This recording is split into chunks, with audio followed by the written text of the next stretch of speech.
Hey there, Rod from Night Church. Just doing one of my little recaps on our last Sunday in which we discussed Jeremiah 29:11. Kind of around the premise of some of the verses that sometimes people will grab a single verse and use it. And either out of context or they don't actually know the full context. Now, quite a few people quoted this at the New Year, and it is an absolute fantastic verse to use. To ring in the new year with, to be encouraged by, because it was a message of encouragement, and that we benefit from that too.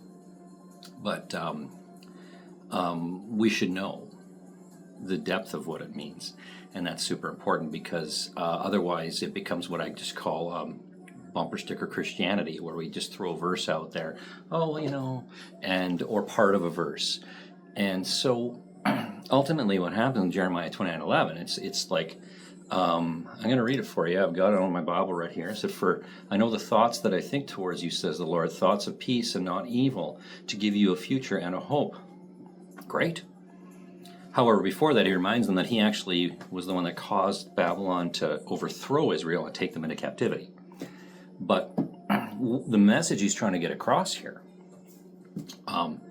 is that, for starters, they were being disobedient.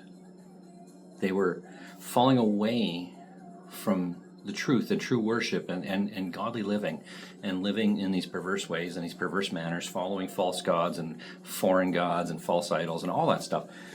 And so when they got carried away in captivity, what the message that God gave the prophet Jeremiah was basically to, hey, guys, I know where you are.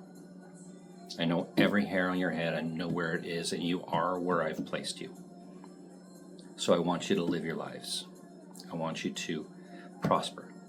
I want you to build your homes, work your farms, raise your kids, have more kids, marry them off. Continue to live in this foreign land.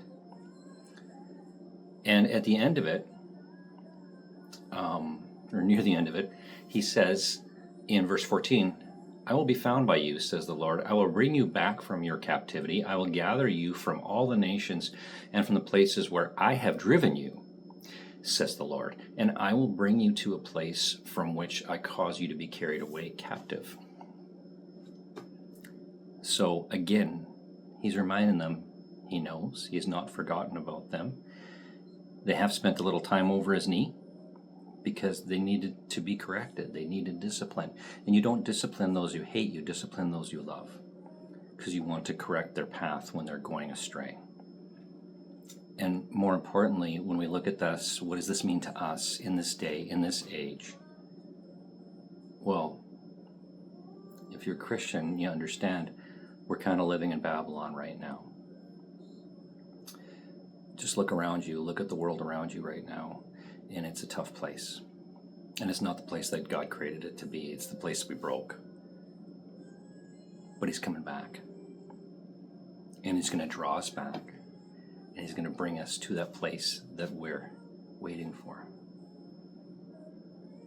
And there we can find comfort. But until that point, live your lives. Prosper.